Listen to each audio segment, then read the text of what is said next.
Hello. I have arrived. I am back after my week sabbatical because life got in the way.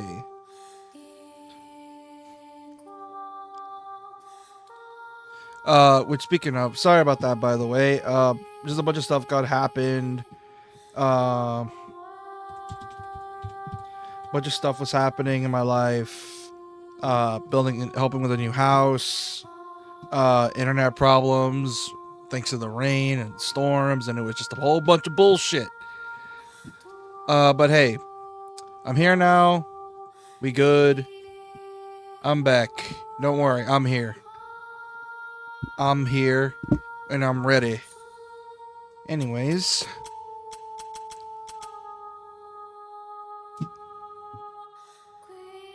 Top to it. Also, I managed to find a way to get this game to run at 60. And it runs at a smooth 60 at that. So it's kind of weird. Also, I discovered something. I had another separate save for this game. And apparently the side quests give you bonus goodies. So, that means if I'm going to be playing this game, I'm going to do some off-stream grinding, which that's going to be fun. But hey, what can you do? Anyways, let's continue.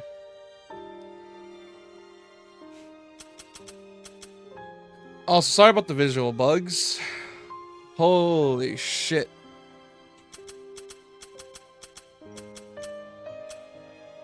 Change weapons. Man, getting the true ending for this game is going to be a pain in the ass. It's take a lot of off-screen grinding.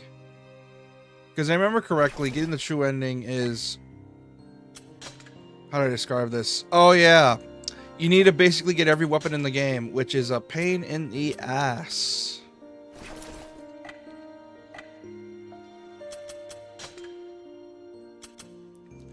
Ooh, look at this.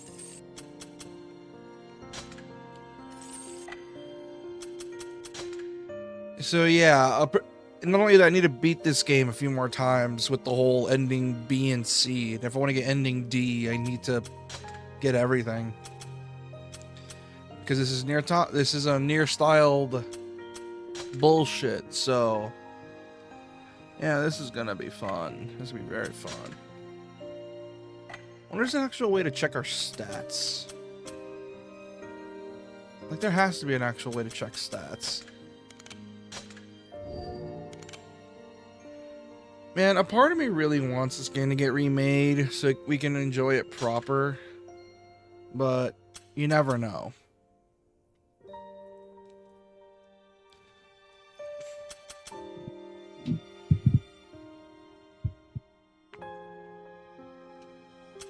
Anyways, let's continue this.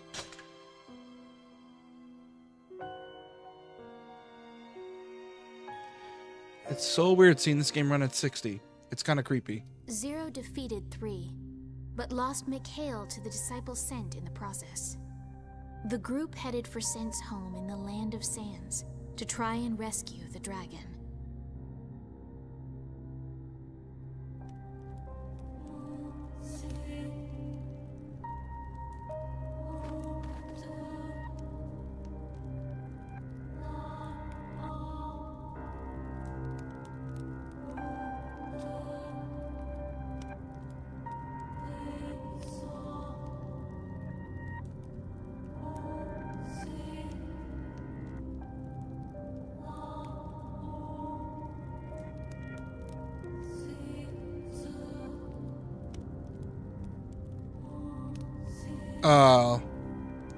Yeah, that surprised me about the whole Land of Sands.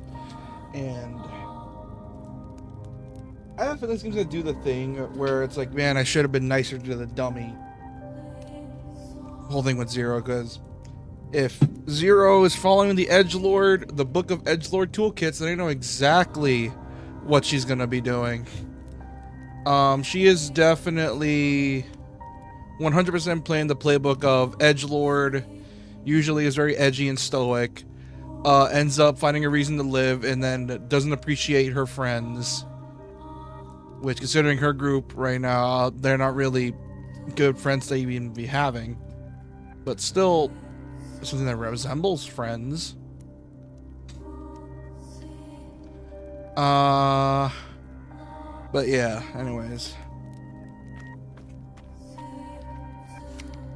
So you know that guy who stole your dumb dragon? That was Sent. He's the disciple here in the Land of Sands. Two's disciple, huh? Yep. They seem young, beautiful, and madly in love. Makes me want to hurl. Sure, it makes you want to hurl. Sure. Not yet. I want to talk with these guys first, see what they have to say. I am worried. About what? About Mikhail. Don't be. He's fine. But... I'm telling you, he's fine. Why is it that the two people in this group that actually give a shit about the dragon so far? Because Zero is obviously... she obviously gives a shit, but is just hiding it, because of course she is. Why is it the only two people that give a shit about the dragon is the masochist and the old man who is very addicted to pounding women? Very well. Like Christ game. That was quite the scene earlier, wasn't it? First your dragon makes a meal out of Lady 3, then he's stolen away by another disciple? Madness! You ordered him to eat her, I presume? Nope, sure didn't. Oh my, such a cruel twist of fate.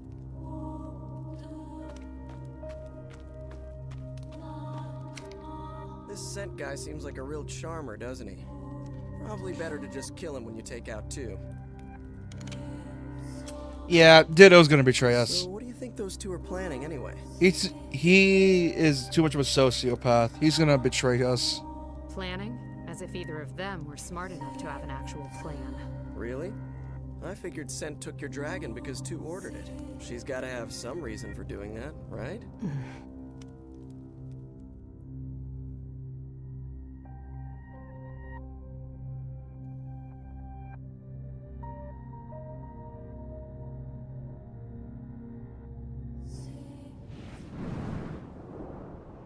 The Land of Sand, surface ruins.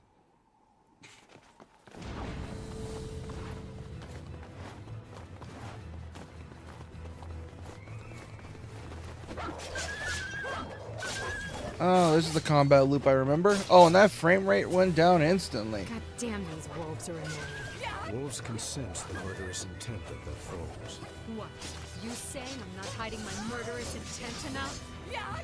Just think we should remain calm. See? Now there's more of them. More of them. Yeah, no shit, I see that.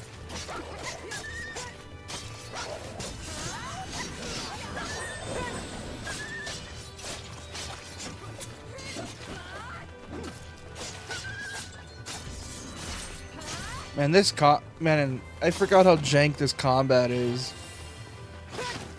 I don't know what it is, but this game's been on my brain for weeks now. Like, it's like there's something about it that keeps me hooked, and I don't know what it is. Like, there's something about it keeping me hooked. Thirsty as hell. The personification of evil is here. We're not out to find water in this place. If we have to keep fighting like this, I'm gonna keel over. Indeed, it saps my strength as well, though not my man's strength.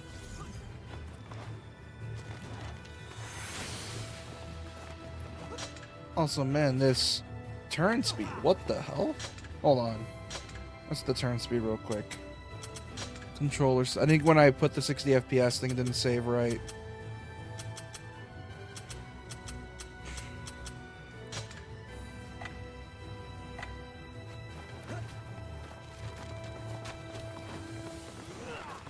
I think this is better. Oh, I need the boomerang. Here it is. All right.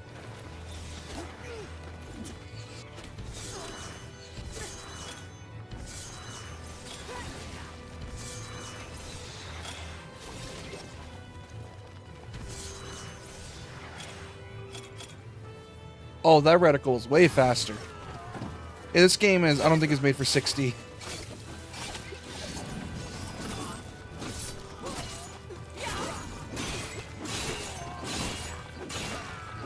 I'm gonna tear your demonic ass in half! All soldiers, commence counterattack!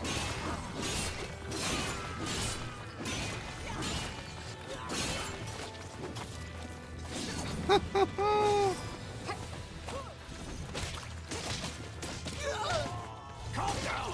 It's just a flesh wound! Yeah, just a flesh wound, you say, after I tore your insides into your entrails. Yeah, totally. Totally the case. Totally the case, game.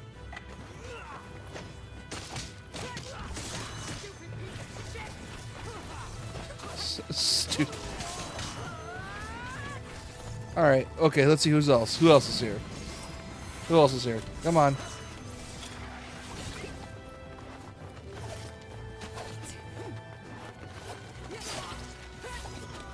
Man.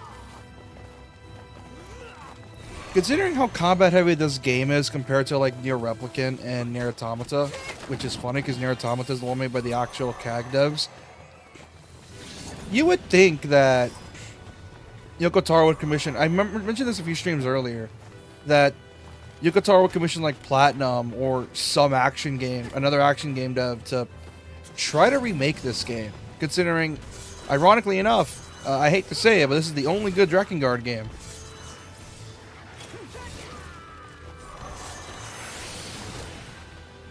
Like, what can you really do? And like, for this game, other than just, well, have the action game devs make it. And hey, Platinum needs work right now. They're always looking for work. And they're the only ones I know that Yoko Taro has a good relationship with.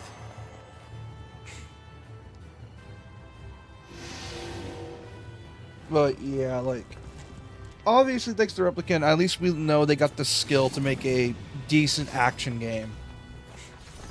So hopefully they take what they learned with Replicant and Automata and then apply it to Throat's on a fire. Drakengard 3 remake. Perhaps a sweet kiss can quench those feelings. And then afterwards,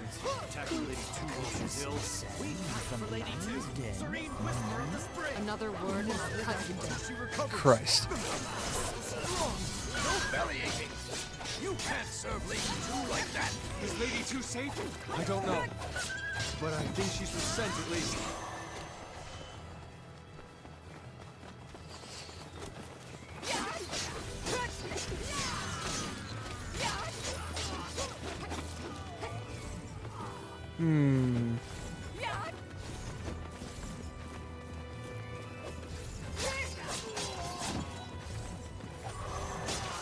There's gotta be some way up there. Hello, Pit. Hi. I'm live, playing an edgy game that I find endearing because it's so bad it's good. Sounds suspiciously like Metroid Other M. No, it's not Metroid Other M. It's Drakengard 3. The prequel that I like to call the prequel to Nier. And here's the thing. It's very clear Yoko Taro is fucking with people. I say that. No, seriously. I say that because Drakengard is known for being outrageously edgy, and by edgy I mean the main character of the first game is a genocidal maniac who never changes, and is still a genocidal maniac by the end of the game, technically. That might be a reference. And then Drakengard 2 has literal PDF files in it. I love that that's the best thing people could come up with to censor that word. No one came up with it. That's all Yoko Taro. That's all Yoko Taro. That's all him.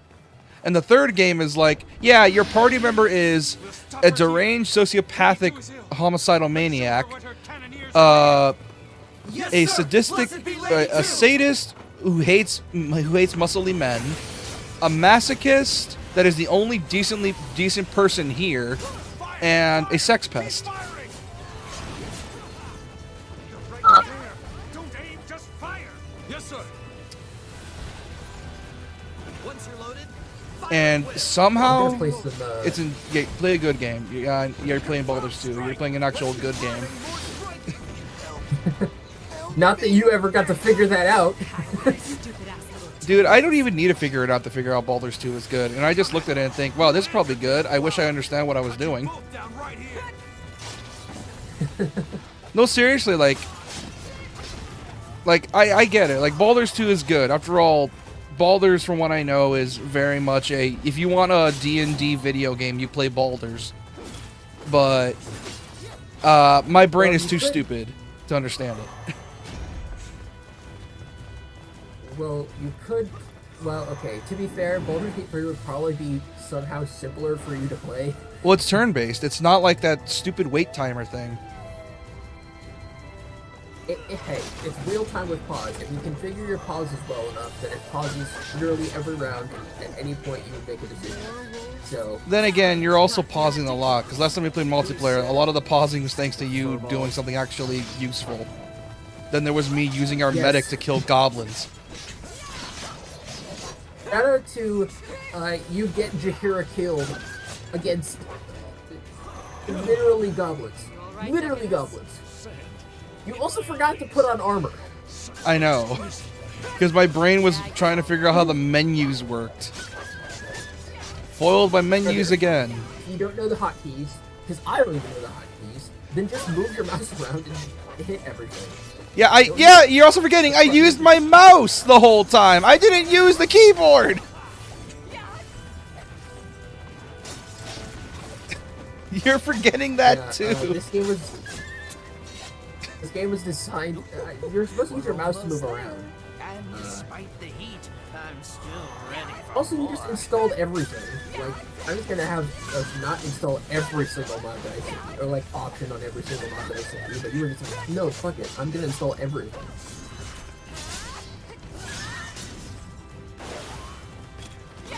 I had to steer hard because just like, you know, other man. A raccoon game released on April 20th. It's called Do a Crime. It looks like the stupid kind of fun. That does sound like the stupid kind of fun, Apuro. He's in chat. Because I'm live. Hi, Apuro. Yeah. It's like the rebirth of some dark power. Where's Lady 2? Hey, I'm hungry. Oh. I haven't eaten anything today. I don't think these are your everyday guys. Also, the pain for my shots is finally gone. Chill's right. These guys are definitely. Remind me to never get 2 shots in the same arm ever again. They're getting cut down. Well, I mean... Hey, Doc. Hi. I can't hear it. I'm playing the Edge Fest. That is Drakengard 3. No, wait, that's Drakengard 1. Never mind.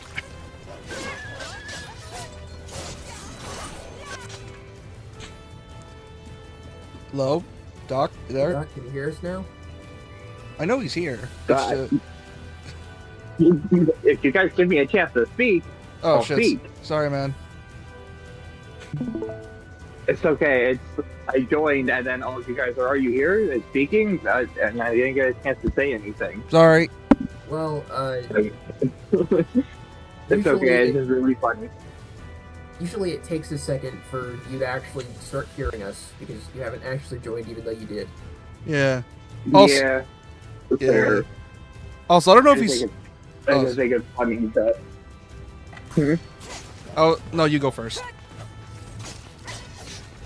Oh, no, I just was saying I think it's funny. That's all. Yeah. Kind of muffly today. I was gonna say, like, yesterday I was Mine able to finally upload a Drakengard short, because I'm like, this funny scene, it'll be so funny. I wake up, 16k views, and I'm like, the fuck? Wait, what? Because Drakengard 3 has what I like to call the pissing dragon, and apparently people like to see a dragon piss. Oh, for a YouTube short. Yeah. Yeah. And I'm like, yep. This Also, I just saw. Yeah? Sorry. Dude, recently I saw the requirements for what counts to get your channel monetized entirely off of sports content. You need It's like a lot. 3 million. Everyday rage. Yeah, it's a lot. It's either 3 million or I didn't say that. over a You 30-day really do period, wanna die, don't you? Yeah, it's a lot. or 3,000 hours, or 3,000 watch hours over the course of an entire year. Yeah. Which Somehow I seems, feel like the 3,000 watch hours is easier. yeah. Also, the time limit of I think it's a full year compared to 30 days. Yeah. And also, you hit like 1,000 viral subs. videos in a month. Yeah. You need If you 1,000 hit like subs. 10 videos that are like 300k views, that counts as being viral enough. Yeah, which Just hit that 10 times in a month. yeah, it's not gonna be easy. It's why like a lot of people that do this stuff have only like pop off after like what, 5-6 years, Or get really lucky. which is for most YouTubers as of recently.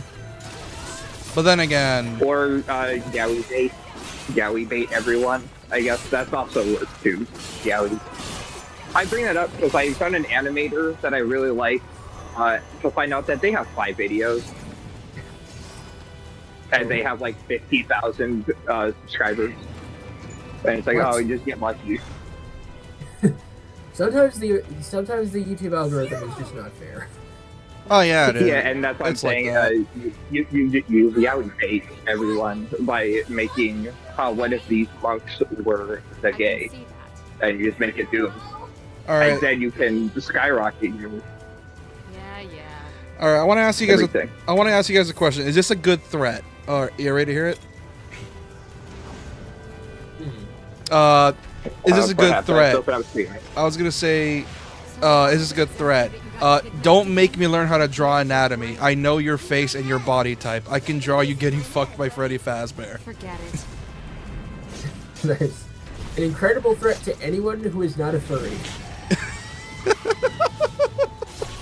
I was gonna say I prefer the classic of don't threaten me, I'll draw you pregnant. Yeah, the reason I know that is because the YouTuber I watch made the threat of I will learn how to draw with a menacing filter on his voice. Destroy the part of the body that contains the spell. Perhaps the column may It's real. I'll just I gotta learn how to draw me. I can draw basic anatomy. But I also draw like all of my characters are from Adventure Time, so they're all lanky noodle arms and Yeah. Whereas with me, I draw them like usually standings because of Vagabond and such, or like very like fighting poses. everyone wants to draw like Vagabond. It's Vagabond. Which It's one of the best well, it's well-drawn not. animes of all. Well, it's not even of all that. time. It's just that everyone's just standing, but everyone's standing so beautifully, you can't even be mad at it. That's what Vagabond is, people standing. But they stand And- so gracefully that you can't even be mad. Yeah, and people forget about it, but there's 2 separate art styles in that manga. Everyone talks about, oh, look at all of these beautifully detailed people standing in these poses and these sceneries.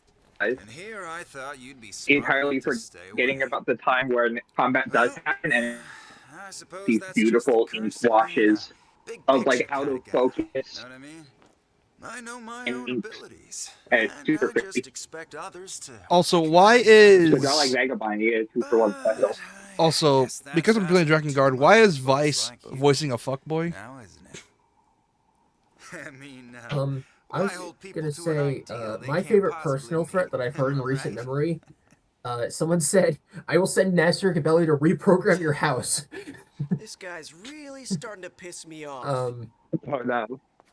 Which, You're two's disciple, yeah? Seer replied on that comment and said, oh god, that actually is the scariest threat Should I've I ever kill heard. you too? The mud outside of my house would start poisoning me. You see. Now we've gone Mud from go bad to with your poison. What worse. did you do, Nasir? Also, I like Well, how it's the because mud is poisonous. People really aren't dense. I like how the Nier artist can do I something guess as the beautiful universe as can't help Nier those who help 1's themselves. outfits and environments and enemy design. What are Do you, the hero? crudeness One of of these days, Drakengard 3 and then that do dragon's the gonna be your uh, downfall. R34 beta of Nier And when Automata. that moment comes, it'll be too late for regrets. Traitor. See, even bait if the designer, writer, and head said, yes, send it to me, please. They also just have an achievement for you looking up, looking up, Tubi's Tubi. pants not once but twice. Oh, these I mean, also with Kaine as well Most in games Nier. where the characters are just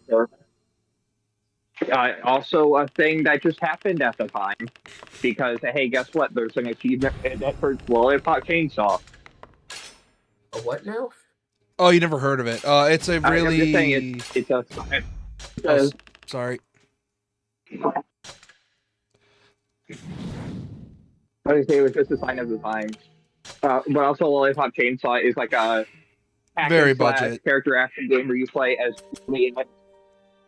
Juliet, a high school cheerleader with a chainsaw, and by who listens to like cheesy pop music like "Hey Mickey," while her family's actually demon monster hunters that kill zombies. And then you cut your boyfriend's head off because he got bit, but you stick him on your on your ass thing. That's... Yeah. And they Nice just think things. it's a really good game. Well, you see, It's here's a really fun game. really fun. When Momi said character would- action, I was gonna kind of yeah. beg to differ, but then again, it barely even qualifies. That's why I said hack and slash first. Yeah, I said it's a hack and slash character action game because With- it technically has combos. If you can count God of War as a character action game, you can count fucking Lollipop Chainsaw. Lollipop yeah. Chainsaw is more character action than fucking God of War, where the entire good combo in the game is square, square, square, square, triangle, where you do the slam attack, and you just spam that for everything that you're ever going to do ever, and then you use magic. Man, I really hope they make the combat system better, considering now the devs have literally 20 plus years of experience now. Yeah, Yeah. make it DMC. The free on the Switch. Yes. You know, I don't know if you can see the stream. Try opening it and closing it and reopening it, because apparently that works for some people. But I'm playing Baldur's Gate 2 modded right now, and I have some of the funniest kits I've ever seen, like the Honey Sipper Paladin. also, I figured out how to get Drakengard 3 running at 60. It doesn't really do much because the game just chugs that badly, and it will just go back to 30 if there's too much on screen. And there's a reason, Pitt, when you joined it, I said this game was so bad it's good. Because here's the thing, it is a 7 out of 10 game. It is a game of all time. It exists. If you're interested in Nier, you'll probably be interested in this, but there's not really much here to begin with, unless you're just interested in seeing the origins of Nier Automata / Replicant. Because yeah, there's not much offering here. yeah. That's the only thing you need to know about Nier, Drakengard 3 into Nier Gestalt / Replicant into Automata is all endings for 3 are canon, and they lead to separate universes, and you just need to know that protagonist from 3 fell into Nier's world as a giant colossus that brought countless diseases and killed everyone. Because your character from Drakengard, well, I mean, it's smallpox. It's give blankets to people, not realizing, hey, these are filled with diseases, and then you start giving them to people willingly because it's filled with diseases. because Yeah, hey, war. Pulling Britain. And that's what happened. That's what happened with the Drakengard franchise, or Drakengard into Nier, is person falls from the sky dead as a corpse. Oh god, diseases from another world. Everyone turns to salt. Everyone's dead. The few people that are remaining get forcibly turned into salt. Because, hey, this is actually a really good way to kill people.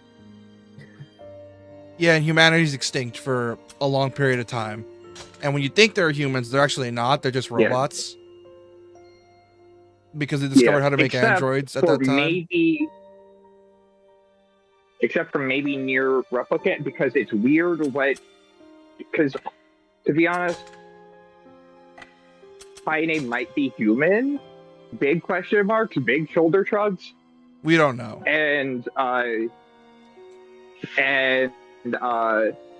Emil lived in a literal pathogen, don't get me sick bubble, known as his mansion for his entire life. So he might also be human. Big shrug, maybe. But then he, spoilers, so I can't say. Yeah. But other than that, if you want to, yeah. But other than that, if you want to know the plot of Draken Nier, the only ones that really matter and the ones you're only gonna care about is Drakengard 3, Nier, Replicant Such Gestalt, and Automata. Those are the only ones you're gonna care about because the first two games in Drakengard suck. And by suck, they are like, I know I said that this game was an edge fest, dude. The first two are a whole different level. They are so bad. And you are in for a shock of like, how did they go from this to Automata? / Nier, not even Automata, like Nier Gestalt or Replicant. Maybe the story writer was writing and then went to college for a year and came back or something. No, he wrote all the games. He wrote all the games. It's just the fact that he was an edgelord in his early development times. It's a Funger 1 to 2 situation. It's a least of the painful to least of the painful definitive. It's, yeah, that was edgy.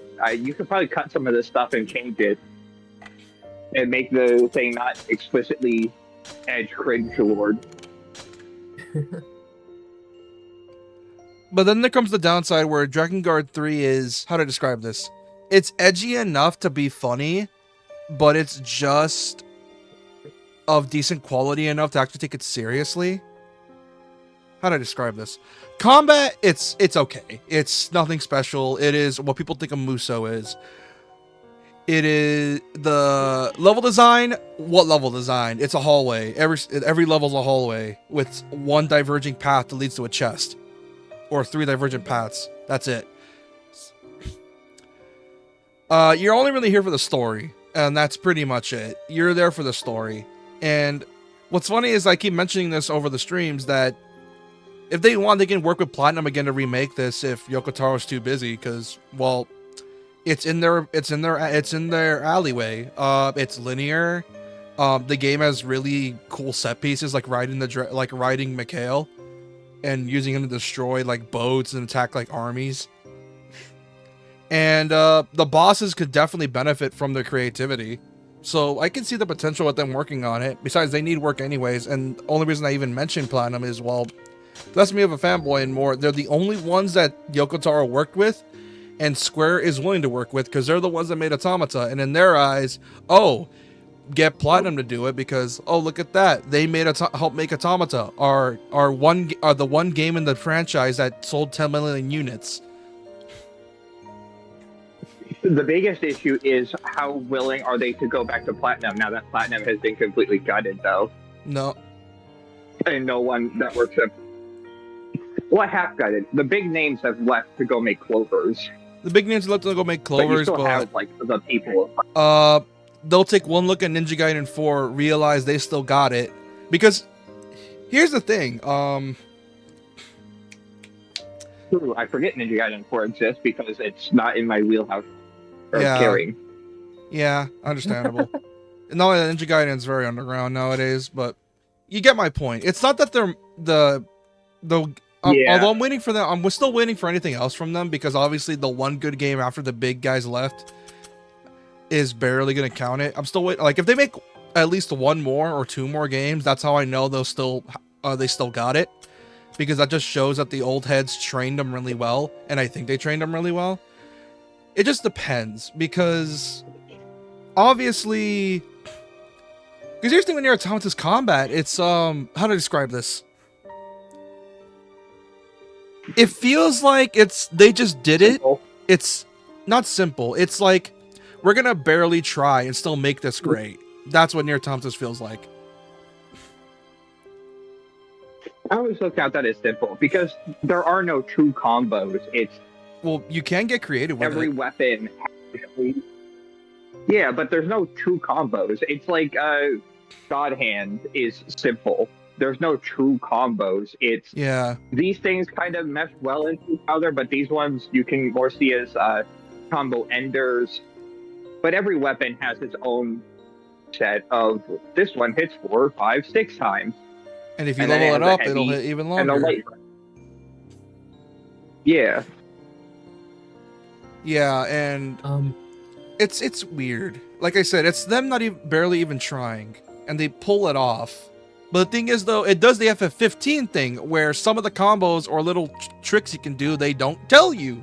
So what ends up happening is that, yeah, you're dealing with a decent kit, but you can still do more. But the game doesn't tell you that because it does the FF15 thing that I hate. Oh, sorry, Pitt. I was trying to talk about to talk about these kits. Some of these kits are very interesting. For example, normally you would think, ah yes, we have the Barbarian with a D12 hit die. I think that's like the highest in the game, right? And we have this new kit called Warhulk, 2d8. What? 2d8. Wait, that's illegal. The only way that is legal is if you have disadvantage on your swings, because that would be using a weapon above your pay grade. Also, And even no, then, not like to hit. I mean, like your hit die, how much hit points you get at leveling. oh, Yeah. for some reason, I heard a D12 for hit dice and a 2d8, as, and I assume that was damage. Well, you would think that, wouldn't you? That makes sense. True. Also, And then we've got. Look, if I mute at, oh, if I sorry. mute at random, it's because I'm making food. Also, Pitt, if you want an idea of these characters, like I said earlier, I only gave you the Cliff Notes version. The game describes who they are as a person. Ditto, who is the twink, he uses spears. The synopsis says, a mature, perceptive man with an extreme cruel streak. He derives great joy from the pain screams of his prey. And there's Decadus, he's a hand-to-hand guy. A gentleman on the surface, but inside, an extreme masochist who takes great pleasure from the pain and adversity he encounters. Then there's Octo, which this one just makes me laugh. An easygoing, older-looking man with an insatiable sexual appetite. Any orifice will do, and his member is the largest of any disciples. I don't know why Yoko Taro had to make that so important about him, but he did. Why did they mention that last part? I don't know! I get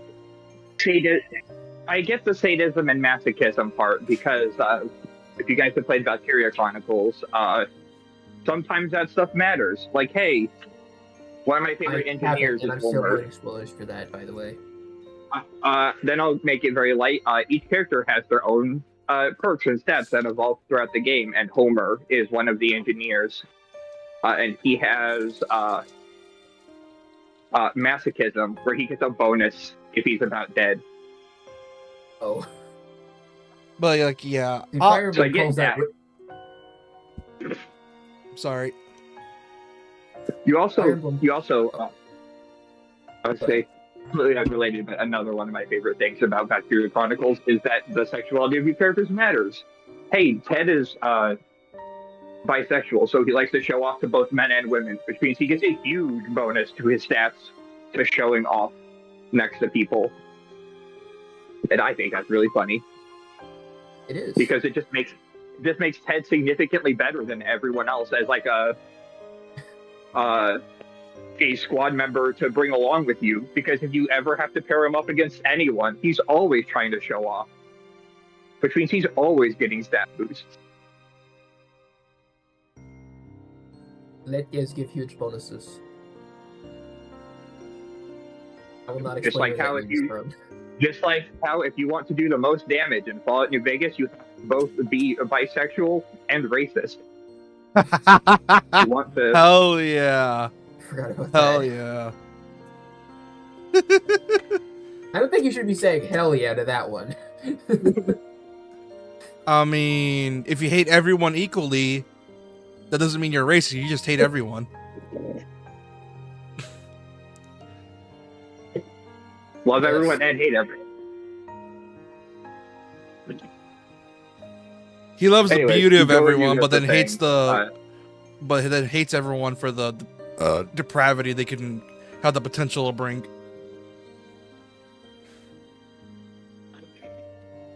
Species were you saying, legion Doc? of beauty. Oh no, I was just gonna say, go ahead with what you guys were saying. Oh. So we've got the Honey Sipper Paladin, which, advantages. This is going to be a long list, so give me a second.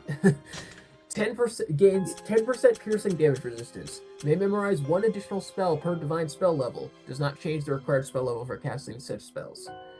Each bee summoning ability has an 8% chance to create one portion of exquisite honey that may be consumed by any character and provide regeneration of 10 hit points over 10 seconds, provides +1 Thaco bonus for 3 rounds, as well as cures diseases. What? The abilities that may create honey portion have a golden ability icon. When honey is consumed by the Honey Sipper, hit points regenerated and Thaco bonuses are doubled. They cast Pestering Bee once per day, gains additional use at level 4 and 8. Pestering Bee summons a bee that follows the target and slows them down, lowering their movement speed by 5. Starting from 4th level, 2 targets may be picked. The number of targets increases to 3 at 8th level. The spell only affects humanoids, giant humanoids, and animals. The skill has a chance to create honey. I'm just gonna not say the skill has a chance to create honey from the rest of these. Level 3, may cast Shooting Sting once per day. Additional use at level 6 and 12. Shooting Sting creates a powerful sting that shoots at the target, causing 2d6 plus 2 piercing damage. The damage increases to 3d6 plus 3 at level 8 and 4d6 plus 4 at level 13. Starting from 10th level, 2 targets may be picked. The number of targets increases to 3 at level 14. 7. May cast Swirling Hive once per day.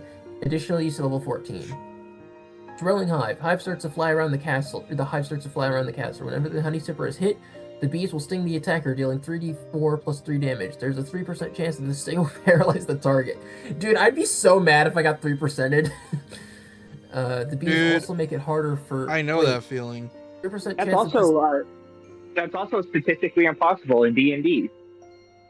Yeah. Because the lowest Also, you would technically be able to roll is a 5%, because D20s. yes, and also, there's no saving throw for that. Yeah, it just happened. Yeah, you just get 3% just stunned. I think this... I assume this could just work on the final boss unless they're, like, immune to specifically paralysis. They have, like, protection from it or something. The bees also make it harder for incoming missiles to hit, thus giving the Honey Sipper +2 AC versus missiles. I don't think that's exactly... whatever. Lowers the chance to be hit. You know how Thaco works. The Hive... Barely. The I Hive barely will know how swirl... that works. Oh. Yeah. Hive will swirl around 6 rounds, for 6 rounds around the caster. After that time, they will disperse. The skill has a chance to... oops. Level 10. May cast Hive Form once per day. Gains additional use at level 16. When in this form, the caster's physical resistances are set to 90%. However, they suffer a -50% fire resistance and -5% magic resistance. They also receive +4 to movement speed. Their attack deals... to the ruins beneath the Land of Sands.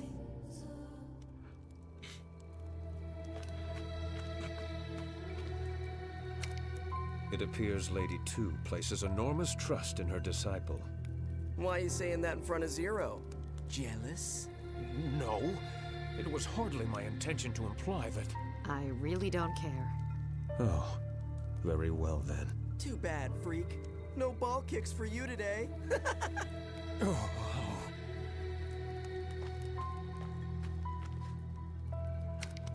How odd that Mikhail is to be your downfall. Never believe what your enemy tells you.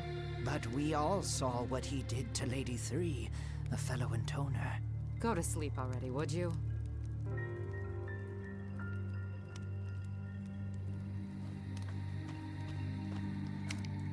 Hey, so you're not worried at all? About Sen's warning, I mean? I don't even remember what he said. He said that dumb dragon would be your downfall. No, I'm not worried. Are you? Me? Hell no. My downfall started the day I met you. Cute.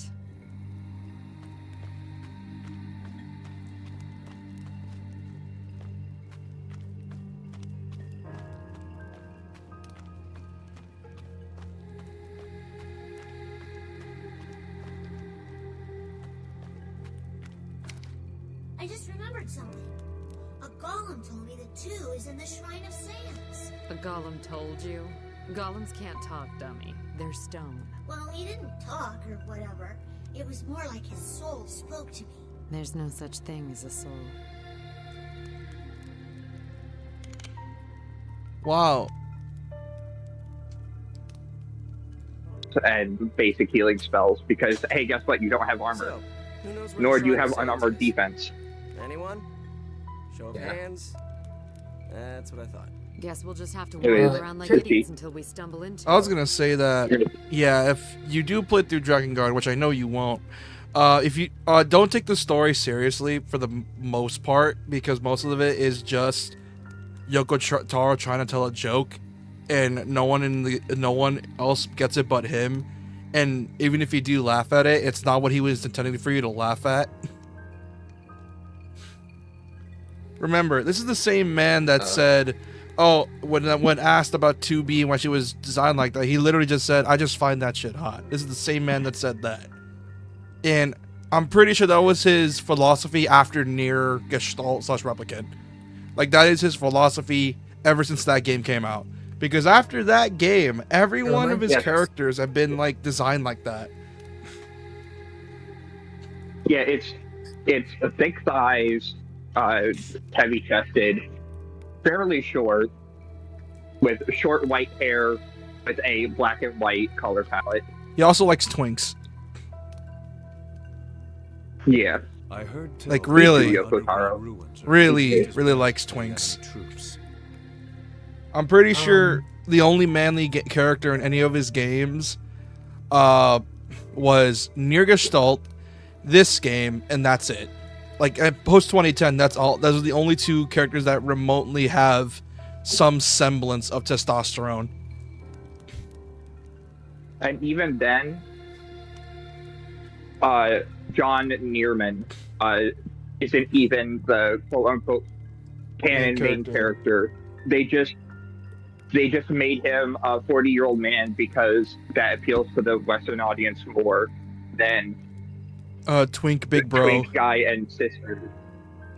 Yeah, when this is like peak 2010, late early 2010s, where it's all about So what should I old do? man in his 40s protects child. Which I'm so glad that Pragmata exists because I heard it for the first time. Freddie from the Council Super Beats podcast returned to Dad Slop, where after Pragmata, it's, hey, that was actually a pretty good trend in the early 2010s. We need to have more Dad Slop. dad cares for daughters. Yeah. I think we should have less. Or We need The more Last of fatherless Us is- children.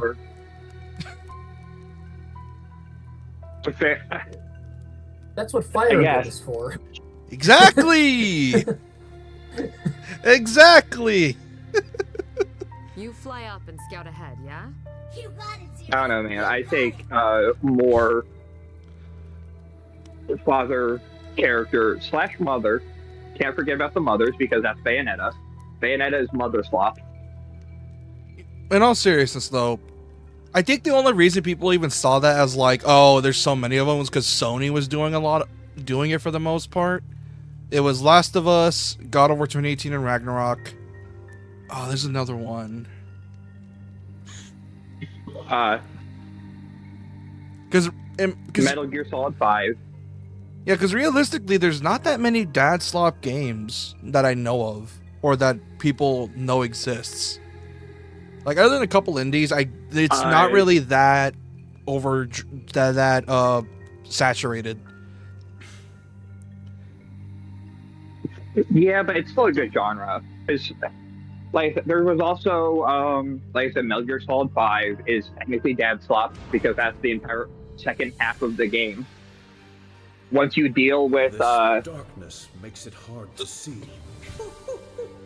your whole parasite business, it's now got to get more child soldiers on our side and become dad to all of the children. But yeah, it's such a weird genre because it's good, but also for some reason people think it's oversaturated, but it's not. It's like, how to describe this? It's the whole people think it's too much. Oh, sorry. I was gonna say it popped off for a single year, and that's why people think it's oversaturated. Remember Year of the Bionic Arm when Metal Gear Solid 5 came out, and there were like 6 games that came out that year, all with bionic arms. That most people, that at least half of those people don't even know. Yeah, and then no one cares about anymore because only like 2 of them stuck, and one of them is like a Bionic Commando with my wife arm. I literally played Bionic Commando like one time. The NES version, I know you played the NES version. You wasn't 360 version. I know for damn sure it's not. I played on PS3. Oh, then you played then you played Wife Arm version where his wife dies and she gets made into a bionic arm and given to Spencer. It's unfortunate. That she died on me. Yeah. Hey, that's the same model that's used for Marvel vs. Capcom 3, and his OTG potential is off the charts. He's balling with that bionic arm. I know it's the same thing where it's like, oh man, everyone got super oversaturated with bows because there was the Year of the Bow, which lasted for like 3 years, whereas everything is about bows now. I think it was like Tomb Raider, Crisis 3, and another one. Last of Us? Far Cry. Last of Us, Far Cry. I played Far Cry 3 so much it killed the entire franchise for me because I played that game way too much. And then I played 4 and I'm like, oh, this is just 3 again. I'm tired of 3 though. And then I played 5 and I'm like, okay, this is pretty good. And then 6 happened. Which I don't even. And then 6 can happened. you even play 6? Is it on PS4? It is. Okay. I almost beat 6. I played it with my brother, and we almost beat the game. And it was like 90% carried because Giancarlo is the antagonist. Ah, yes, Giancarlo. He only shows up in like 2 cutscenes. I know. He shows up in a cutscene at the beginning of the chapter and the midpoint of the chapter. You know what's fucked and up? That's about it. Also, the meme face. He also had a meme face. It was the whole him getting serious, which, yeah, man, yeah. This will require both quick they were milking the fuck out of him, by the way. I'd rather just break him in half and bury him along with his whole damn Yeah, it's almost like that's the only thing that they had going for them in that game was him. Weren't they also saying, "Oh, So get ready for the they- gorilla experience"? And I'm like, if you did the gorilla experience, I'm pretty sure it would be illegal. Well, I prefer to think of it as. Also, Far Cry 3 is the gorilla experience. Far Cry 6 is actually about explosives. It's the Saints Row the third of the franchise, where it tells you that it's one thing, and then they give you abilities that are the exact opposite. Hey, what's your first ability that you get as like an ultimate that you can pop? Rocket launcher backpack. Oh, it's a backpack airstrike. Yeah, rocket launcher backpack. 2 airstrikes on the enemy. Yeah, sure, that's guerrilla warfare, all right. They added like a roguelike mode, kind of. That is how you get 90% of the guns, because the base game only has like 3 or 4 guns of each type. Keeps closing this. What's the point? Play Also- the other mode Yeah. that reset every day. and Yeah, spend most of your randomized. game playing cockfights. Yeah. I didn't even play any of the cockfights. I did the roguelite mode because, hey, guess what? That's the only way you can get the MP5. It exists in the game, but you can't get it unless you do the side mode thing. Yeah. What was that? My lady, these ruins are extremely valuable and Also, What was that? I find it funny in this game that the only decent characters are the masochist, the guy, the old man, and the dragon. Everyone else just kind of sucks. Because at least the masochist has like empathy, and then Octa is like has some basic morality. Because it's like, hey, you're doing this fucked up he thing, doesn't like man. hurting. He doesn't like hurting other people. He likes himself getting hurt. Yeah, he'd rather he get hurt than anyone else. Hurting other people sucks. Then the old man, it's like, yeah, one of the reasons I did leave you is because you didn't do it for me anymore. But you're also experimenting on people and ruining lives. So, yeah, no one would want to do it with you after that. He has standards. Unbonable, I would say. You know what's fucked up? Her reasoning was like, "Oh, that's just because you can't get me going anymore." And it's like, no, he's not into you anymore because you're crazy. If you are turning people into science experiments. It's like The Boys. Oops, spoilers. Hey, guess what? The Boys. It's all about trying to not put your dick in crazy. But hey, that's also Drakengard. But yeah, like Drakengard's really weird like that. It can do these super interesting story plot beats, and then all of a sudden, just hard turn to I'm gonna. Oh yeah, like I recruit my party members by basically screwing their servants, aka all my servants are stolen from my siblings after I killed them.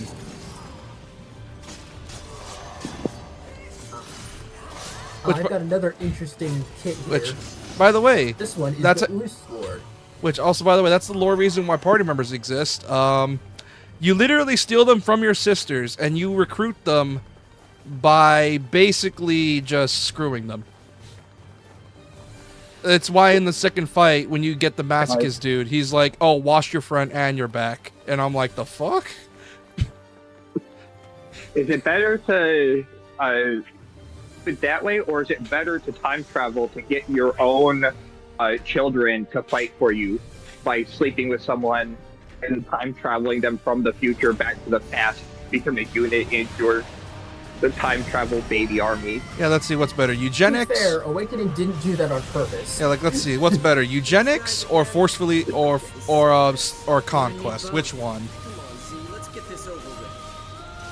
Eugenics, because at least there's some moral argument. At least you can pretend that you're doing something good. You genuinely believe it. But, oh man, You can't great either way. It's not great. It's just the Yeah, least no- fucked no up one. offense. It's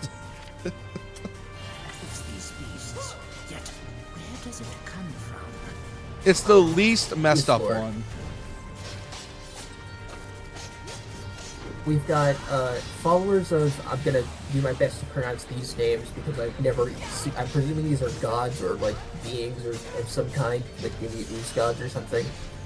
Followers of Gahundar or Kahunadar, Zargon, or Jubilex are uncommon but not unheard of among humanoids. Especially devout followers become ooze lords, doing their best to ensure the dominance of slime and ooze on the material plane. This is a cleric, by the way.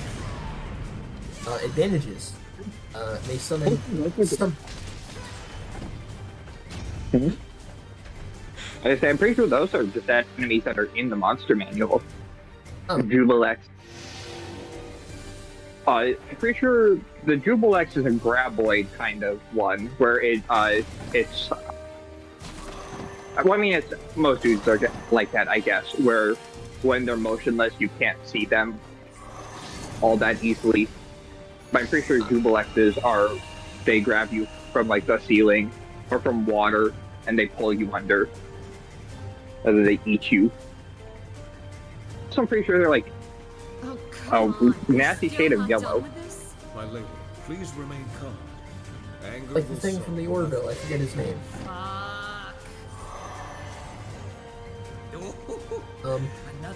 Right. So, advantages. This is gonna repeat a lot, but basically cast summon ooze 1 through 9, unlocked at various levels, and gains additional uses at various levels. You know how it is. Yeah. May cast ooze protection once per day at level 1, gains additional use at level 5, and an additional use every 5 levels. Why did they specify that? Like, why did they just not... Whatever. Ooze protection. The Ooze Lord throws a glob of caustic ooze at the target, dealing 2d6 acid damage per 5 levels. They cast Ooze Shield once per day, starting at level 10, and an additional use every 10 levels. Identical to Fire Shield, but provides acid resistance and reprises acid, and it lasts. And reprises with acid and lasts. Oh, I get it. It's counterattack. And lasts 2 turns. At level 15, melds halfway with an ooze and gains many of the immunities of an ooze, but does not gain magic resistance. Gains unique high-level abilities. Disadvantages. Thanks to his revolting meld with ooze, the Ooze Lord takes a -8 penalty to charisma. Uses all cure and cause wound spells. Alignment restricted to true neutral, chaotic neutral, neutral evil, or chaotic evil. Appears to be an underground layer. They built it right. Basically, can't be lawful, can't be good. What are you talking about? Are you alright? Major respect for creating this class, though. Whoever did this. This seems like it took a lot of work. Also, summon ooze 9? Like, come on, man. Why do we need 9 summon spells for oozes? Because summon spells are really good in the action economy, especially when, at least in Baldur's Gate 1, there's an ungodly amount of types of oozes. Because there's oozes, there's ochres, there's... I think there might be slime. I'm trying to remember. The only time I ever really encountered the oozes is,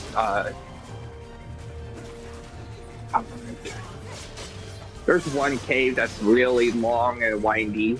You may be new recruits, but you're still soldiers. And then I'm blanking on it. And then there's the Urgot's beard or whatever as well. Oh, are they not in the sewers? To be honest, the last time I played Baldur's Gate, I haven't even gone to Baldur's Gate, and I'm like level 10. Wow. You have been grinding those quests, huh? It's because I know Baldur's Gate, when you hit Baldur's Gate, it's just maybe not level 10. I think I'm more level 8. 10 might have been an over-exaggeration. I was gonna say, I feel like I remember someone saying that was like the 8 was the level cap or something for Baldur's Gate 1. Yes and no. Some classes don't require as much XP to level up, so they can get to higher level classes. I'm pretty sure 11 is the highest you can go with like Thief with nothing else, and Fighter with nothing else. Let's see. Yeah. While Mages are like 8. One of the most used. Oh, my connection's yellow. Oh, that's nasty. Oh, that's nasty. Oh, that's nasty. Oh boy. One of the things that people like to mod is to undo the XP cap without actually increasing the maximum level, just so that every character can get to the maximum level. Because in Baldur's Gate 2, the Druid class XP is disgustingly slow. Like the XP curve. Hey, I know. Wanna know how I know? Druid was my first class in Baldur's Gate 1 into 2. And my god, I was so old, underleveled. That's why when I'm going through this game again, I'm going as like pure fighter. Are you gonna dual class in anything, or did you not pick human? An encounter with detached I am a dwarf horns, because much dwarf is my favorite class, or favorite race in all fantasy things. I like being a dwarf. I like hit rock, line for rock and stone. Rock Yeah, and lol. stone. Yes. Rock and stone. I like how. Yeah, I like dwarves. And dwarves are my favorite race. But if I'm not playing dwarf, I'm playing Dragonborn. But Dragonborns don't exist in Baldur's Gate 1 and 2. Yeah, the closest you can be Oh. is in the intensity to be a draconic. What do they call it? I don't remember what they call it in vanilla, but Red Dragon Sorcerer bloodline. Oh. Ladies, Usually Draconic it's like Disciple, Draconic that's what it's Bloodline. Oh, yeah, okay, Disciple. It doesn't seem to Also, feel yeah, I- pain Man, you can Dwarf. definitely tell these cutscenes are Dragonborn. rendered at Seems I'm 30 getting less human by the day. because they're pre-rendered, from what I know. 3 down, Yeah, 2 to go. reminds me of when you play like the Resident Evil 4 Oh, HD and collection, don't tell and me it's like, Kate about oh, this. man, putting this game at 60 FPS completely fucks up all of the animations, and these beautiful animations look janky and bad now. Man, this game should have stayed at 30 FPS, and then you watch a cutscene, and it shoots down to like 240p, it feels like. And it's like, oh my god, this is crunchy. And then you realize maybe It I looks was like too harsh on the near 60. my screen was- Yeah, I would still prefer 30 FPS, but the cutscenes are smeared with Vaseline. Hey, at least it's not smeared in Vaseline and what was basically an attempt at motion blur. You want to know what motion blur looks like back then? I'll tell you what it looks like. 3DS ghosting. That's what it looks like. Ghosting. I played Skyrim and there was so much ghosting because I ran on a shitty PC. Yeah. Not even a PC, an Acer lap. Yeah.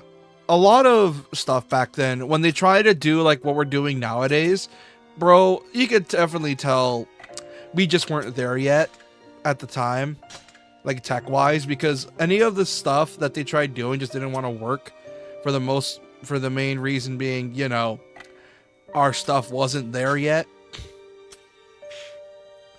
And because of that, it's really hard to try to do that stuff back then.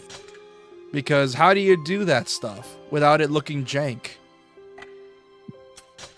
Like, for example, original Fable, they promised to do shit that RDR2 promised. He lied about most of it because I'm surprised people even believed him. I was gonna say, that's kind of an exception because that's fucking Peter Molyneux. This is the same person that made up Code Miko, which is a complete child AI that lives inside your Kinect, and advertised it as the first advanced learning, completely all-knowing AI called Miko. Is that Only who for that Code is? Miko to not be that. Is that who that is? I thought that was just a Code Miko? VTuber. No, this is like 2014. Oh, never mind. This is like the Kinect is coming out, and Peter Molyneux says, "Oh, I've made a completely adaptable AI system," and it's like, "No, you didn't, fucking Peter. You did not do spread this." this information on purpose.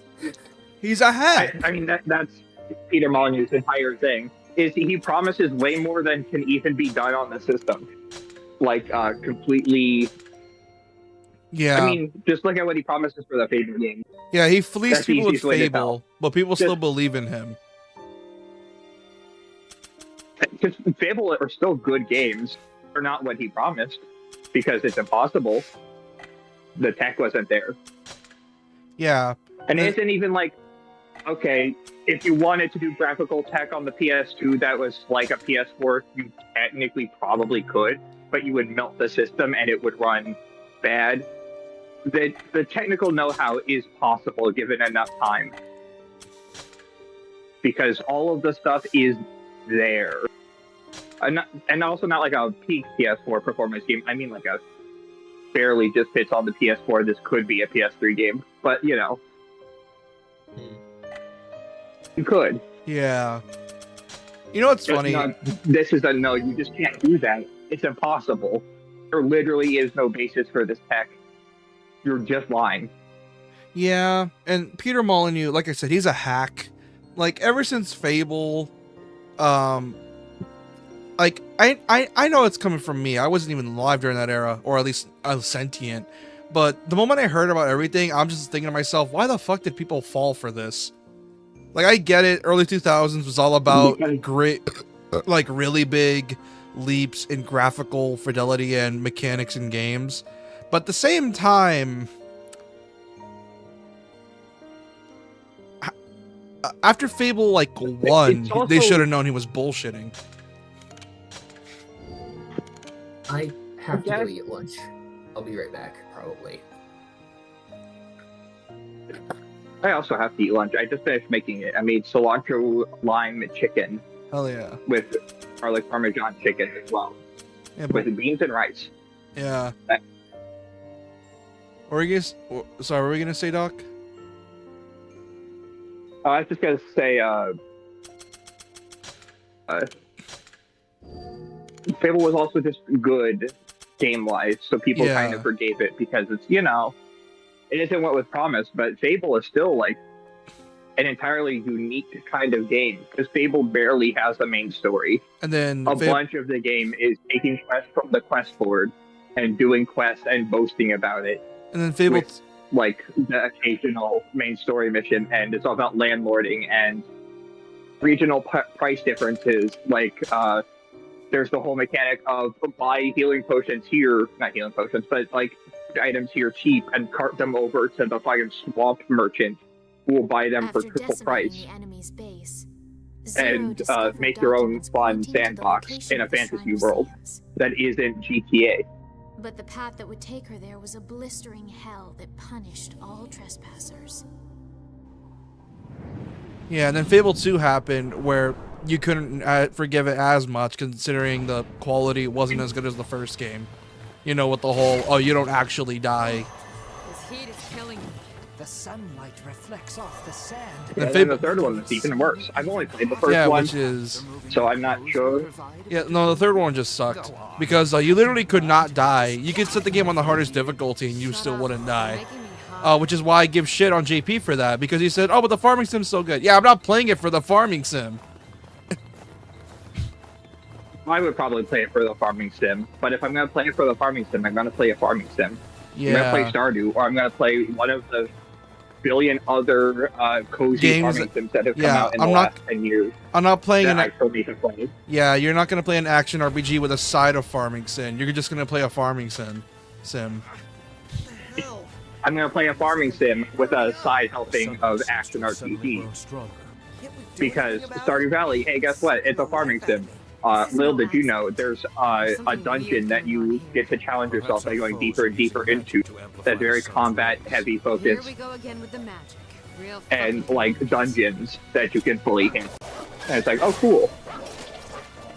I'm not playing Terraria for its farming elements, because it does have some elements of a farming sim. But it's more of a dungeon crawler. Where you can start growing your options. Yeah, it's a dungeon crawler boss fighter. And then there's Stardew Valley, which has hint of action RPG, but is mostly a farming sim.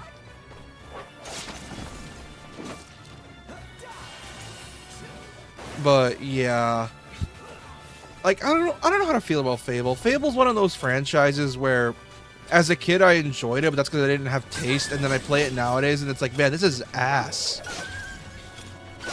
At least Fable 2 and at least Fable 3. The first game still holds up pretty well, because I didn't play Fable when it came out. I played it on PC when it came out in like 2020 with the remaster, and I played it there, and that game's pretty fun. It's not amazing, but I still like it. It's a fun game. Yeah, it's fun, but at the same time, there's a reason people say the first Fable game is the best one. Unfortunately, I grew up with Fable 2, yeah, which That's the one I got. And my mom and dad got me Fable 2 and 3. Fable 2 came in like the regular thing. And I think Fable 3 was a deluxe edition because it ended up showing up in like a hardcover book, which I wish I still had. Because, oh my god, that book was awesome. Like, it came in, like, it's like, you know how some games come in like a unique packaging? Like, oh, like a book, or like in a box, or a special crate. Ditto, why are you running against that corner? Like those types of games, that was Fable 3, and I'm like, okay, that is cool. And I wish I still had it, but I'm pretty sure I sold it. And I'm pretty sure I sold it because because of the fact that if I wanted a PS4, and because of that, they realized, like, they asked, and I didn't realize it, but they told me, what games don't you want anymore? And I had to sell a few Xbox games to get it, because I'll pay for it, I think. And I lost Metal Gear Rising because of that. Which, probably... Yeah. I don't know why you would sell Metal Gear Rising. I know. Or PS4. I get it, PS4, but like... I've never been one to sell my video games. I'll just save more money and wait longer to get the new console. Yeah, nowadays I'm just like, I don't want to sell these anymore. But there's a part of me that still wants to get like a Series X to play old 360 games at the best they can be. But at the same time, a Series X, and I'm just like, yeah. I think if you want to bang for your buck for like emulating old 360 stuff, but don't care for like modern games, because most modern games you can play on a PS4/PS5, you just get a series, get an Xbox One X. That's the best. That's the best bang for your buck for what if you want an emulation machine. But the issue is that the emulation machine is notoriously bad and doesn't cover every game. I guess not notoriously bad, but there are some games that are still like. There are some games, but it's like those some games are like shovelware, for example. Like, yeah, there's some bangers that aren't supported, but most of it's shovelware. Yeah. It's like Claim Broly is a bitch and a half to emulate on anything but original hardware. It runs so bad on literally anything. Unless you're playing Scholarship Edition, which is the one that's on the PSN store, stuff on PC.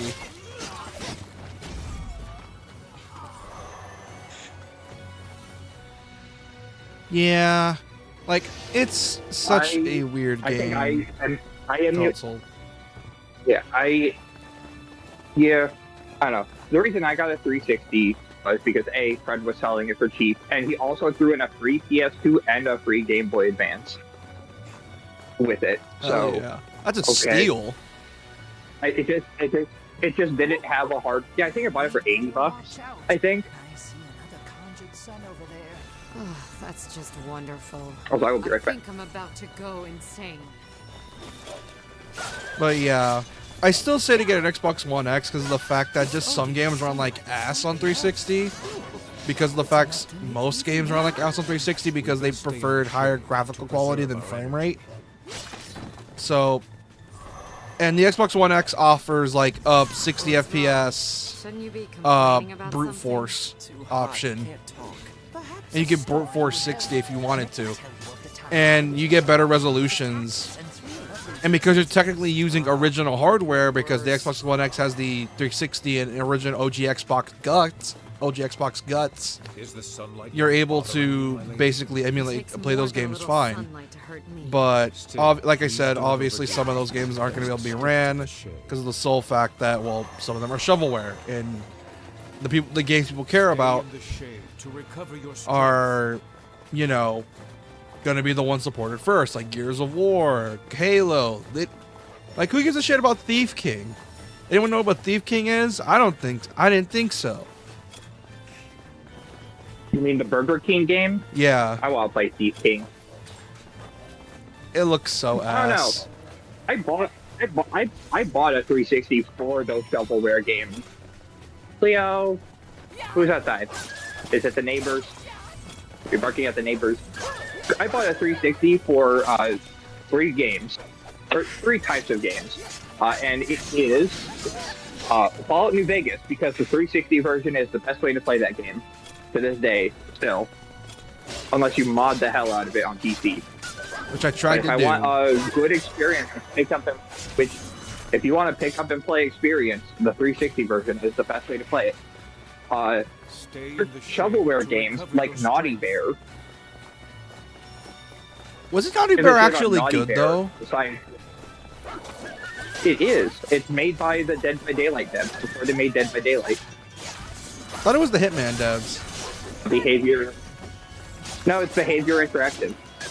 Oh. Hitman is IDOM, who got folded into Square Enix after Hitman, and then eventually broke off into iOS.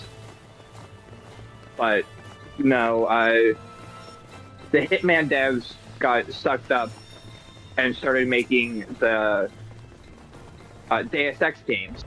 So it went from Hitman Blood Money to Absolution, I'm pretty sure, into Deus Ex, Mankind Divided, Human Revolution, and then Killed Company into... Since that company is killed, iOS pops up. Hitman Remake Trilogy. I'm pretty sure. Naughty Bear is made by Behavior because Naughty Bear is in Dead by Daylight. With voice lines. I mean, it's just a reskin of Trapper, but like, they have all the voice lines and all of like the unique narrator dialogue is special to Naughty Bear.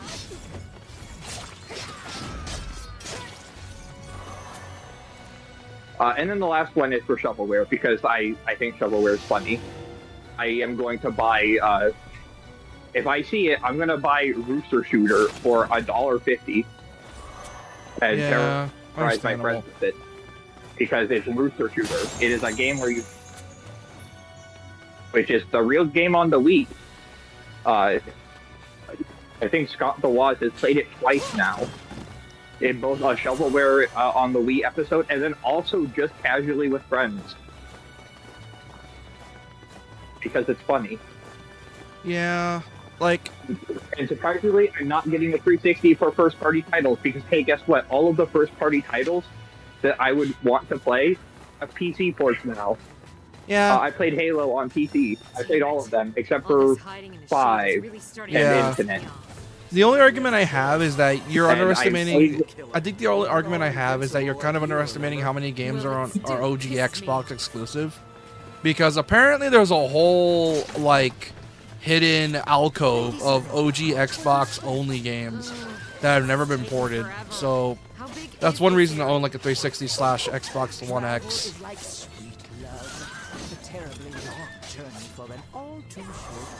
Yeah. Quit trying to be deep. And that counts for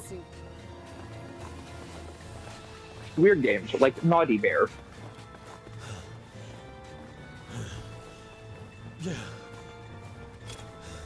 I just think playing games on original hardware is fine. Oh, it is, until they run like ass, which that's when you need the better hardware, unfortunately, because some games just run like ass that much that it doesn't matter how much charm they have. The games will, any charm the game will have will be ruined because the game runs at like 2 frames a second. You literally cannot play it. Guess what? If that's how it ran on original hardware, that's how I'm gonna play it. I don't care if it runs like ass. You're talking about someone who has actively not played new games. I'm still playing stuff on PS4 hardware. I don't care. Yeah. You play the only time I care about frame rate is if a game promises more on PC and it still runs like ass. The only time I'm upset that a game runs bad is if I play it on PC, because it's, oh, this is supposed to be the best way to play it, huh? Well, that's kind of what I mean. Runs bad, then I'm disappointed. Well, that's what I mean. Like, Downpour is, like, for example, this is probably a bad one, but Silent Hill Downpour is a decent example. That game chugs so much, and it's like, it's barely holding on for the most part. And that's the charm. We had this conversation before. We have two very different definitions of charm, in the fact that I will play a game if it's worse if it was on original hardware. Because even if I'm emulating a game, I'm playing it at native. I fucking hate upscaling stuff. I hate it. I think it looks ugly, it looks bad, and it Well, I breaks mean, most graphics. games from that era looks like ass if you upscale it. I mean, most games run like ass when you run it. How to describe this? Even PS3, that's already in HD. This game was built for 720p. If I'm upscaling it to 4K, it's just gonna look bad. Yeah, like that's one thing you and I can agree on. Like for PS2 games specifically, I will not run it above 720. For the most part of it'll break the game because obviously most games aren't made for like not even 1080p. You know, I know, shocker. And also because of the fact that, well, they was made for that intentionally. That's sort of just the way it is. Like and like I said, it's gonna break the game you played at anything higher. And not only that, it's made with specific TVs/monitors in mind. So even if you want to play old games and hear people and understand what people are saying, like, oh man, this game looks so good back in 02. You can't really get that experience anymore unless you literally have the hardware on hand. And that's the only way to play it.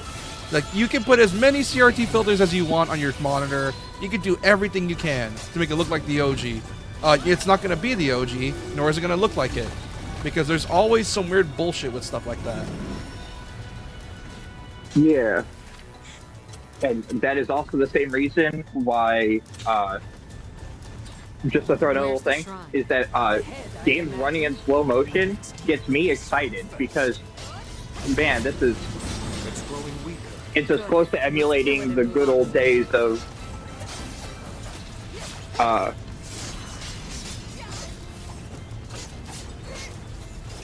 classic systems, even if it's not running on original hardware anymore. The fact that it slows down to a crawl when big stuff is happening makes me excited to play the game, because I'm like, man, I low-key kind of miss this. Playing Metal Gear Solid 4, and then an explosion hits right next to you, and there's so many particle effects that I'm now running at 10 FPS in slow motion. It's funny. Where, yeah, your type of charm is you like to play the way the games were played back then. I like to play the games the way the devs intended, which is they don't want me playing this at bad frame rates. They don't want me playing this at dynamic resolutions. They want me to play at this resolution with this frame rate. And as long as I get a stable frame rate and their intentional frame rate, I'm fine with it. Like RE2 Original, I think that game looks like ass running at 60 because of the fact that PS1 animations don't look good ran at 60 for the most part. So I'd rather them running at 30. Shrine of Sands. If you want to play a game as intended or as a developer intended, you aren't allowed to play any pixelated game ever on modern hardware. Yeah, and it sucks. Which is why I said if you want to get art games, you can't even put a CRT filter on it. It's physically... It's impossible. The tubes inside of it, the cathode ray tubes inside of the CRT, blend pixels together in like a shit, hold on, my headphones are dead. Hold on. Pixels are not. Hold on, my headphones are dead. Kill a shoe. I am back. I forgot to charge them last night. If you're curious what I had for lunch, it was chili, rice, because apparently I need to specify that, and chicken strips. They were actually really good chicken strips, like really high quality, and they were frozen. I was surprised. I'm back. That is almost the exact same food that I'm having. I'm having beans with rice with a little bit of chili and Cajun seasoning with chicken. Not chicken strips, just a whole chicken breast. I have put cilantro and lime with. Oh. Anyways, the chili's in a can. Mine is all dried because I bulk buy dried stuff. So it's dried beans that I rehydrated and boiled and rice dried. Also, my chili is also probably the healthiest canned chili around, at least where I live. Also, hey, we were talking about how how the intended way to play an old game is, and me and this man unanimously agree that I would rather play a game without the bugs in mind, the way the devs intended, where this man wants to play it on the way on the hardware it was made for.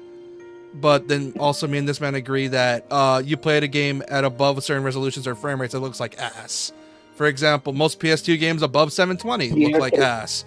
And unless that game already ran at 60, stick it with 30. Yeah, because I was talking about how even emulating, I would still prefer to keep at everything at its most native resolutions because I don't like upscaling. I'm not the biggest fan of playing modern ports on modern hardware that just upscale everything, and it's like because I was talking about I have a 360 to play 360 games. I could technically emulate them now because emulation's that good, and I could technically get the better ports of them. But I like the games when they slow down to a crawl. I like them when they play bad because that's a part of the authentic experience of playing the game. Whereas he brought up Silent Hill Downpour. Like, man, that game chugs at points. I wouldn't have it any other way though, because the chugging makes it fun. Otherwise, you just have a very well running, very bland, your choices don't matter Silent Hill game. Yeah. But because it runs like ass at certain points, it's like, man, this game's falling apart. Like it's the same reason why I love EDF. That game is the biggest. This game still runs at 30 FPS. Don't have enough bugs on screen. Add more bugs. The game isn't finished until you start getting frame drop. Add more stuff. Fill the screen with more stuff. More enemies. More explosions. I think the only exception... Are we running at 15 FPS now? Good. Game's good. I think the only exception with me is like PS3 and onward, because the fact PS3 was designed with 1080p as well. Most games stuck to 720 for performance reasons, but if they offer 1080, I'm fine with upgrading those because those games were made for that. But anything on PS2, Wii, GameCube, anything like that, I'm not putting that thing above 720. You would catch me dead. Then have that happen. I would say I'm still running those at 480. HD I'll put up to 1080 because sure that's good enough. Anything above 1080 though, no, for HD games, unless it was made for a 4K resolution, in which case I would question your sanity of why you need to have games at 4K. They don't need to be that. Yeah, it's why with some old... They don't need that resolution. Yeah. Also the fact with some old PC games I buy, the only reason I even get the patches is because literally the games won't run without it. And the game will say like, oh, you could do 4K 120. I'm like, yeah, I'm sticking with 720 30. Because like I said, some games are just made to be run like that. For example, Alice, out of curiosity, I was like, what does this game look like at 4K? I looked at that shit, it looks like ass. And I'm like, yeah. And it was literally going off the screen, the original and intended resolution. And I'm like, okay, what like, I looked up like the specs of how the game was meant to be ran and the highest it can go for the time. And it's like, okay, that's the highest it goes. I'm going to do it like that because that's the way devs intended. Also, boosting the frame rate up on games will have unintended consequences of the game is going to break if anything is tied to your FPS. Hey, guess what? If you played the original version of Dark Souls on PC with a frame rate higher than 30, you would just die. Because, hey, guess what? Sliding down ladders was tied to your frame rate, which means that if you slid down the ladder and your frame rate was about 60 FPS or larger, you would clip through the floor and fall into the infinite void by sliding down a ladder. Your jump rate was cut in half because your time in the sky is tied to your frame rate, so double the frame rate.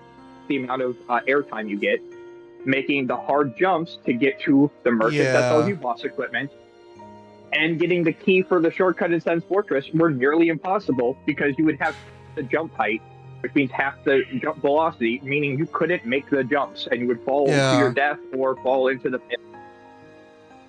Like, so what you're saying is, I have red connection. Oh, there we go. So what you're saying is it's actually optimal to cut your frame rate even further down to 15 FPS. Yeah. Honestly, yes, probably. But yeah, like some Because then you games get the true just Blight Town experience. yeah, just some games just don't run well like that. Like how do I describe this? Like obviously SNES and 64, like anything in like the 8-bit era, 16-bit era, you're fine because those are sprites. Those games will run on a toaster. But like anything between PS1 to PS no, did the GameCube come out later before the Xbox, or was it the Xbox that came out later? Xbox was late PS2 era. That's why they had to cram out the 360 so quick, was so they weren't late on the next console cycle. Yeah, because did the GameCube come out in 02 or was it 01? I don't remember. Because I'm saying like PS1 to 01 because that's when it was 01 because Resident Evil 1 Remake was like a launch title pretty much for that game, and that came out or was in development in 2001. Yeah. I think that either came out in March of 2001 or March of 2002. Okay, well, regardless, just for safe reasons, it's going to be from PS1 to OG Xbox. Because that was the beginning of the games going 3D / more polygons. The games just don't play nice with high resolution / frame rates because we were still figuring that shit out. So I'd rather not risk it. Pre-rendered backgrounds. Pre-rendered. This is still CRT, so anything that's pixelated will not look good on modern hardware due to the fact that CRTs, the cathode ray tube, basically smooth and blend the pixels together because that's how cathode ray tubes work. Yeah. Meaning that all of the intent behind the artist is to have jump sharp color switches so that the TV itself can make up for the blending to get smooth gradients. And then when you play it on modern hardware, it's just like, magenta pixel, bright red pixel, and it's like, oh yeah, this is good sprite work, but it's far from intended. Which is why I don't know when it started, but as you know, remasters nowadays are more than just resolution FPS bumps nowadays. Sometimes they're borderline remakes. Soul Reaver, obviously they were gonna have to up resolution and frame rate, and obviously because of that, the game was kind of gonna look shitty. It's a PS1 game, no shit. So what they did? It's like, if we can't recreate the look with CRTs and shit, why not just make it look like the art? And that's what they did. They got a diehard fan of Soul Reaver onto the dev team, and he dug through like his collection of old Soul Reaver stuff, and it's like, if we can't replicate the CRT look, let's replicate the artwork to make it look like Soul Reaver. And so they basically redid all the art and hand drew everything to make it look like the original art as best they could. And if you wanted to, you can even have the chunky look, but obviously it's going to look like ass because you're running it at 4K 60 and it looks like ass. So I'd rather have better, like the new art design than the old ones, because the old one's going to look like ass and the new ones at least resemble the art style. As much as I don't care for the new art style that Nintendo's been doing with like the Legend of Zelda games, saying that for like Super Mario RPG though, and how they redid that art style for that remaster, it's amazing. Yeah, and then if you want to stay like faithful, the Suikoden remasters, instead of just porting over the sprite works, they made it everything hand drawn to make it look as like you would think it looked.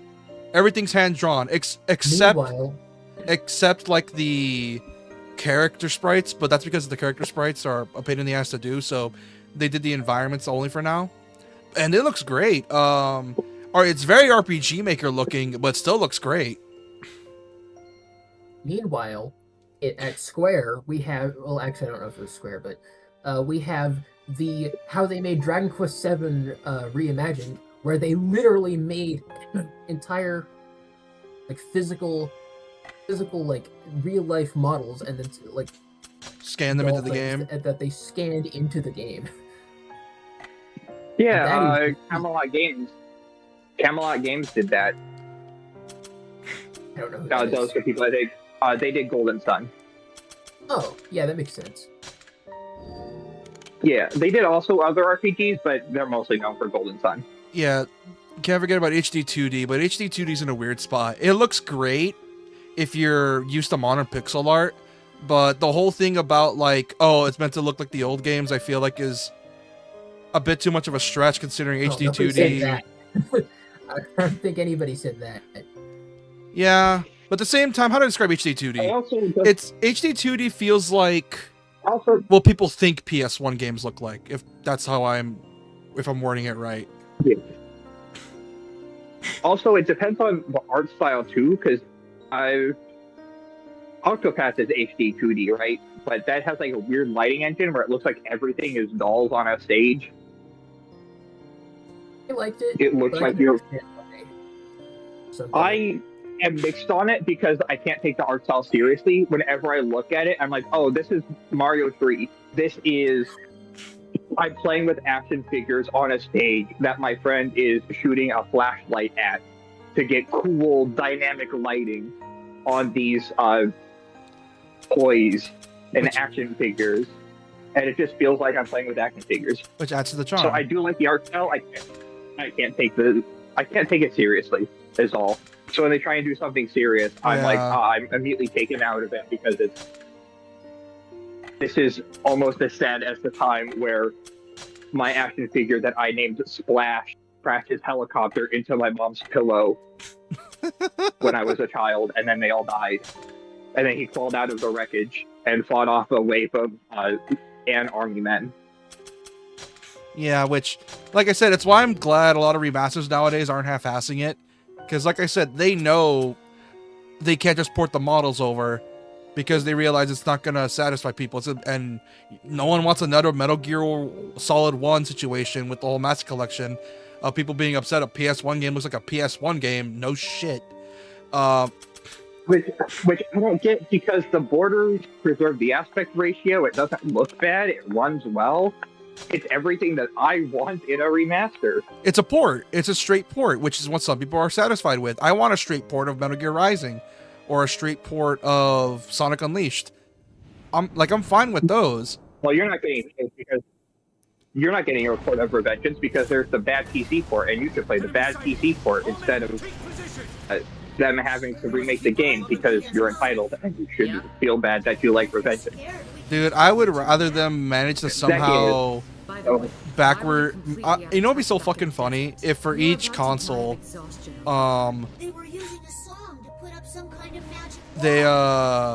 be so funny if they, for each console, they get like an old build of each 360/PS3 version to make it run like the original versions. It'll be so funny. And then people will be like, man, this looks like a PS3 360 game. No shit, it looks like that. Yeah. If we die together. Hold your ground. That game, it's so sad that game, the only port that you can play easily is the PC version, and it has a fucked up issue with Bluetooth, where there's like significant input delay. And then there's people, and then they're gonna be if you're using a controller. Then you get people like, oh, but you can just mod in better control. It doesn't work like that. The game doesn't like you running the game at anything above 1080.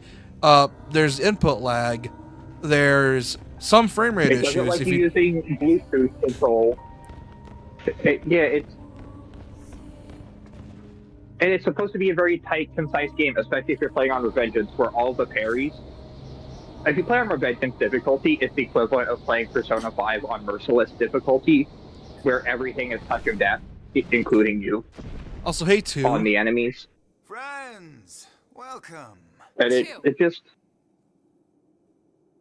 Sorry, I'm looking at the Hello, game. Two. Lady 2 is a tad exhausted at the moment. Also... Well, what can I say? I guess my physical gifts speak for themselves. You know, I actually try to make sure she enjoys our little liaisons just as... Anyways, I should hook up my 360. I was going to start collecting 360 games, but then I bought 2 of them, and then I just never went searching for more 360 games because I got lazy. Her mind's gone, isn't it? My dad's Xbox 360 She failed wasn't too, fully because you know, the developed. Xbox failing wasn't Her enough. body couldn't handle the power of her song. Oh my god, did you just Really call her on... unfortunate, but Did that's you... Hand her also over. Oh my god, did you I'll just end say her she suffering. was given birth too early? She's a... Did you just say she's a preemie zero? Do you have any idea what you're doing? Well, of course I don't. Creamy. Duh. Man, I love this game. It's so What do you think, Doc? stupid. I'm just some idiot old disciple after all. I was gonna say, man, pretty it's simple, almost like really. the All people I at do Xbox is knew put that my nose to both the of their consoles grindstone and failed, follow orders. but they had to beat the Speaking of which, PS3 she kinda ordered me to to market, kill so you, they son. willingly shipped the systems with faults really that are they an were idiot. still trying to fix. All right, milady. And that's Open why the up and 360 say is the ah. only good Xbox console. Is it was lightning in a bottle because it was going against a console that was significantly better than it, but also more complicated. Behold the second song, And great fist of antiquity. the Wii, Bloodwind storms that slash which through is fate. The steely your hand target that has demographics sworn don't overlap. allegiance. Cross the countless swarms of writhing dead. I sent, summoned thee in my name. Egregori, The PS3 was for the sophisticated people, the people that realized that $599 US is still a cheaper Blu-ray player than buying a Blu-ray player on its own. God, My And dad it can also had a you also, have to go in some of these Gordon things. yeah, but lady two it was just hard to work for because it was uber powerful, it was complicated, trivia time. it was a multimedia system, but the Xbox 360, you know, it just hit the server or hit the You know what you're talking world about, like a year idiots. early with game-breaking, system-breaking issues. All of the systems are going to die within a year and a half, 2 years, but hey, that's enough time for us to get our console out and people to buy it because it's the next-gen system first. We'll worry about it red ringing when it comes to the red ring issue. Then everyone's console's red ring. And that became a scandal, but you've already locked in your audience. So, what are they gonna do? Switch system a year and a half into the life cycle? After you've already bought this many games? No, you're gonna buy the new upgraded 360 where they actually fixed the issue. That's funny. If you say that, I got the new ones. That one still fucked up Did my... they? That one still fucked up my ship. You need a strong mind to withstand the power of a song. She didn't have Hey, no, shush, don't worry about that. It's supposed to be the one that fixed the issue. No, it doesn't.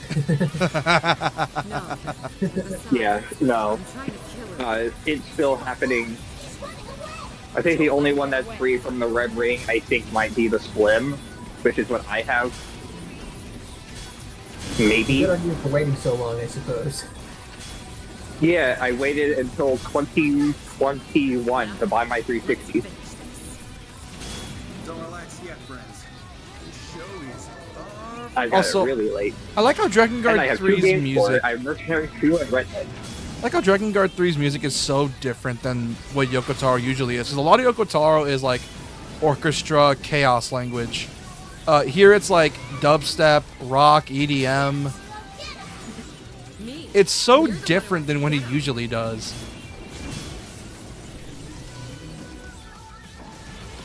Then again, it's probably because he developed tastes. And actually good writing skills. Hey, did you say he developed taste? Don't you talk bad about EDM. Oh no, it's not bad. I love the music's actually great. I'm so happy the music's on Amazon, by the way. No, not Amazon, Spotify. Because it's on Spotify and it's great. So I added a kit. This leads to an even more overpowered kit, but I'll get to that. I added someone made like basically mildly illegal kit fusions that don't work normally, that you can't have. But I was like, yeah, this sounds fine. I added the Barbarian Defender, which is a fusion of the Dwarven Defender and the Barbarian. Which I thought would be restricted to dwarves, but I don't know if it's a bug or if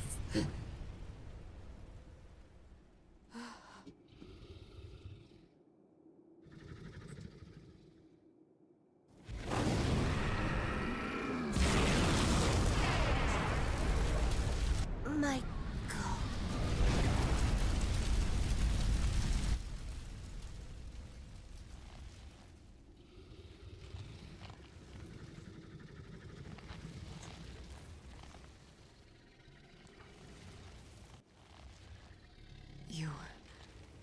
You evolved.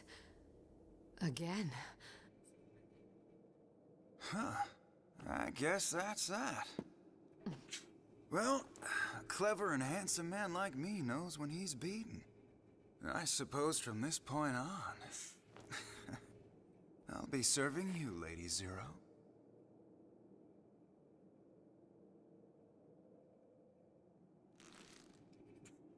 You're not gonna follow Two to the grave?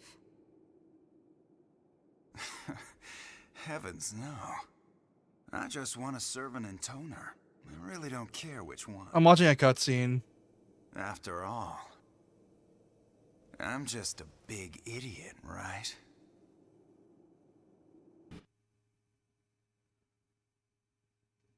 Also, damn, I keep forgetting how much the servants ain't shit, or the disciples in this game.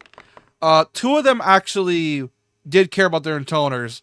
One of them wanted to murder them, and the other is just like, nah, you killed my boss, even though I said I wanted to die with her. Never mind, I don't give a shit about her. I just want to serve an intoner, that's it.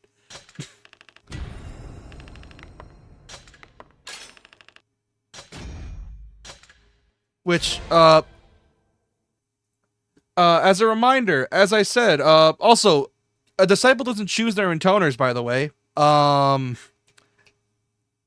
An intoner chooses a disciple, so that means if one of them is hard locked onto you, you can't say no. You literally can't.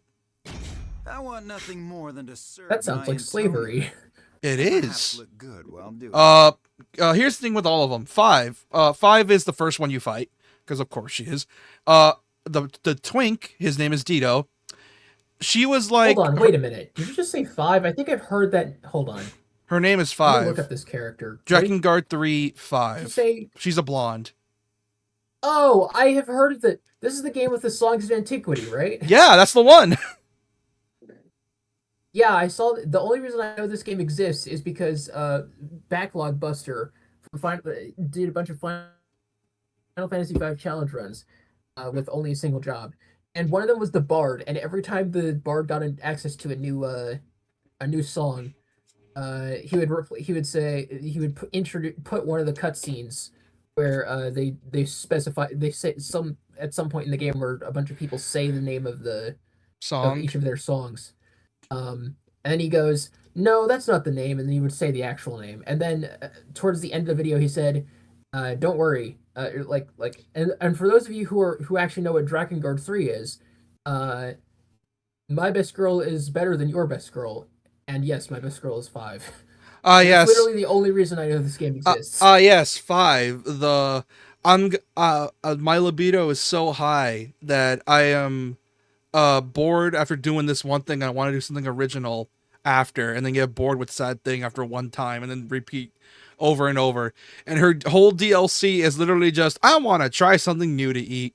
That's her whole DLC, because each of these characters got DLC. 5 is the only sure one. That's not what libido is. Oh no, you don't get it, man. 5 is dude, here's the thing. This is why I question Yoko Taro a lot of the time. When he was introducing 5 in like one of the early cutscenes to Mikhail, or to Zero telling Mikhail about 5, Mikhail's like, "Oh, what's 5 like? What kind of person is 5?" And then Zero's like the slutty kind, and he's like, "What's slutty mean?" And I'm like, "Oh, you poor soul." That's probably just not a thing that they say wherever he lives. Maybe no, maybe their place to live is... No, he has the mind of a child. He's a reincarnation of a dragon. He was just born, so he's like literally a year old. Oh, you meant in game. I thought you were talking like an actual interview. Yeah, in the game. That's so much less funny. it's still funny because of the fact that this is coming from Yoko Taro, which 3 years beforehand wrote Nier. So people that were exposed to Nier were like, "Oh man, this game's writing is so good. Oh, Drakengard 3 is coming out, and it's apparently supposed to lead to Nier. Okay, I'll play that." And they're like, "What is this?" What do you mean? Piss Dragon is crucial to the plot. Yes, the piss dragon, yeah. And then 4, a game that oh, sorry. Nier also very well known for having a part of the game where they ran out of budget and just had a black screen with text for like 20 uninterrupted minutes. And it's a very well written story. Yeah, no, literally that is the thing. And then there's 4. 4's whole thing is she is naive as hell. And I immediately knew, because her whole thing was, Zero, I know you're still a good person inside. Please stop killing everyone. And my first thought is she's gonna, because in my head I was thinking to myself, Zero's gonna trick her somehow, isn't she? And would you know it? After her boss fight, you get on her ship, she's still trying to reason with Zero, and then Zero fakes having a split personality to lure her in. And 4's like, finally, we can be sisters again. I'm so happy. Fucking Zero backstabs her and is like, did you? And then starts like cutting her and is like, did you really think I had a split personality? Stupid son of a bitch. Junko ass behavior. And then there's 3. 3's whole thing is, I'm crazy. I like to experiment on people. Also, my former disciple doesn't do it for me no more. So I'm just turning people into dolls because I feel like it.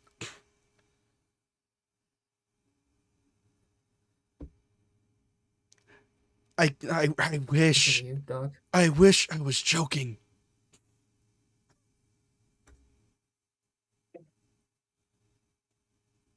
I think Doc's upset. Hmm? He's just reading. Oh, he's eating. No, I'm not eating. I'm thinking about art supplies and cleaning up. Yeah. And then there's 2. Then there's 2 who I just fought.